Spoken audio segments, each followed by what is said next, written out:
ভাই খাওয়ানোর মতো কি আছে? ভাই ভাত আছে, ডাইল আছে, ডিম আছে, ব্রয়লার মুরগি আছে, মাছ আছে, গরু মাংস আছে, লাউ শাক দিয়া রুই মাছ আছে, আলুর ভর্তা আছে, শুটকির ভর্তা আছে। আচ্ছা ভাই, গরুর মাংস কয় টাকা? গরুর মাংস 150 টাকা আর ব্রয়লার কত ভাই? আর 120 টাকা। তাহলে আপনি এক কাজ করেন, গরুর মাংস দিয়ে 1 প্লেট ভাত দেন।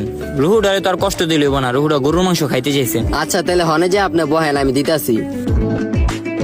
ভাই খাওয়ানোর কিছু পাওয়া যাইব? হ্যাঁ ভাই আছে তো, ব্রয়লার মুরগি আছে, মাছ আছে, গরুর মাংস আছে, রুই মাছ দিয়া লাউ শাক আছে, ভর্তা আছে, ডিম আছে, ডাইল আছে। এখন বলেন আপনারা কি দিমু?